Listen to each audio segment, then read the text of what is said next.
परत एक राज्यातल्या सर्व शेतकऱ्यांसाठी एक आनंदाची बातमी। राज्यामध्ये 15 तारखेच्या नंतर उन्हाचा पारा कमी होणार आहे, 40 अंशाच्या खाली पारा सरकणार आहे म्हणून हा अंदाज लक्षात।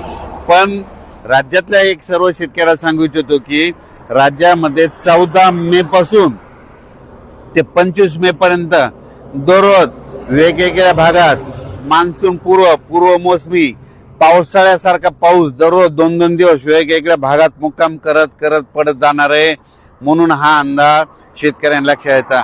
म्हणजे सांगायचं झालं तर ऊस ज्यांचा ऊस सुकत आहे, ज्यांचे ऊस शेतकरी आहे त्यांच्यासाठी आनंदाची बातमी, हळद लागवडीसाठी आनंदाची बातमी। पण ज्यांच्या हळदी काढून ठेवलेले त्यांनी मात्र 14 तारखेपर्यंत तुमच्या हळदी काढून घरी आणून ठेवा, कारण की राज्यामध्ये जसं गेल्या वर्षी 14 तारखेला 13 तारखेला पाऊस आला होता 13 मेला, या वर्षी देखील 14 मेला पाऊस येणार आहे।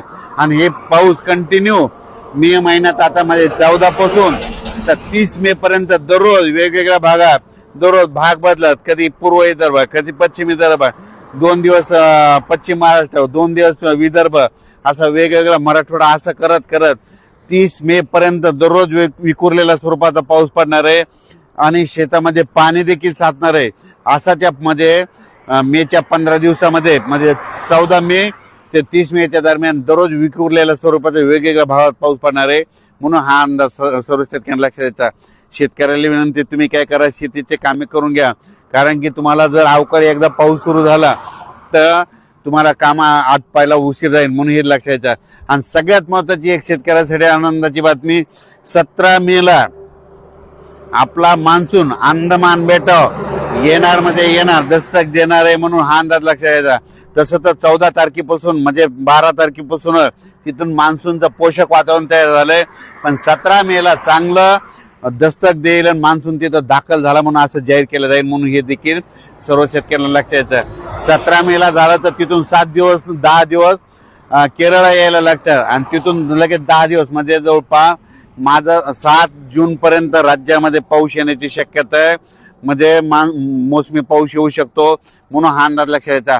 पण राज्यात मात्र मोसमी पाऊस येईल तेव्हा येईल, 7 तारखेला येईल, 7 जूनला येईल, पण त्या अगोदर मात्र 14 मे ते मात्र 30 मेच्या दरम्यान म्हणजे राज्यामध्ये दररोज पूर्व मोसमी पाऊस गेल्या वर्षी जसा पडला तसाच पडणार आहे म्हणून त्या पावसामध्ये विजेचं प्रमाण जास्त आहे म्हणून तुम्ही काय करा, विजेपासून स्वतःची काळजी घ्या, त्याच्यानंतर आपली जनावरे झाडाखाली बांधू नका, कारण की 14 मे ते त्या 15 दिवसामध्ये राज्यामध्ये असा काही भागात पाऊस पडेल, शेतामध्ये पाणी साचल, शेतातून वड्या नाल्याला पाणी देखील येईल म्हणून हे देखील अंदाज लक्षात। काही ठिकाणी पाणी साचल, काही मध्ये पेंडवालता पडन, कुठे रिमझिम पडन, काही ठिकाणी चन्या साचल्यासारखा पडन, काही ठिकाणी वड्याला पाणी देखील येईल, कुठं शेतातलं पाणी पुढे ढकलं। पण हे पाऊस मात्र त्या 15 दिवसामध्ये गेल्या वर्षी जसं झाला तीच कॉपी मात्र यावर्षी होणार आहे म्हणून हे अंदाज लक्षात घ्यायचा। संत्र्याचे जे बगीचेवाले त्यांना तुम्ही ताण कसा द्यायचा तुम्ही तुमचं ठरवा, कारण की गेल्या वर्षी जसं पाऊस आहे तसाच आता देखील म्हणजे 14 मे ते 30 मेच्या दरम्यान येणार आहे म्हणून हे अंदाज लक्षात घ्यायचा। आज आहे 8 मे, आज आहे 9 मे आणि उद्या 10 मे। आज देखील विदर्भामध्ये वर्धा, नागपूर, भंडारा, गोंदिया, चंद्रपूर, यवतमाळ, वाशिम, हिंगोली, बुलढाणा, अकोला, अमरावती, नांदेड, परभणी, जालना, बीड, धाराशिव, लातूर, सोलापूर, सातारा, सांगली ह्या पट्ट्यामध्ये आज देखील रात्रीच्याला विजेच्या कडकडासह म्हणजे बऱ्याच ठिकाणी जिल्ह्याच्या ठिकाणी बऱ्याच 10-20 गावामध्ये अवकाळी पावसाची हजेरी लागलेली दिसत म्हणून हे लक्षात यायचं। उद्या देखील अशीच परिस्थिती राहणार आहे, 11 पासून वातावरण निवळणार आहे म्हणून हे देखील लक्षात यायचं।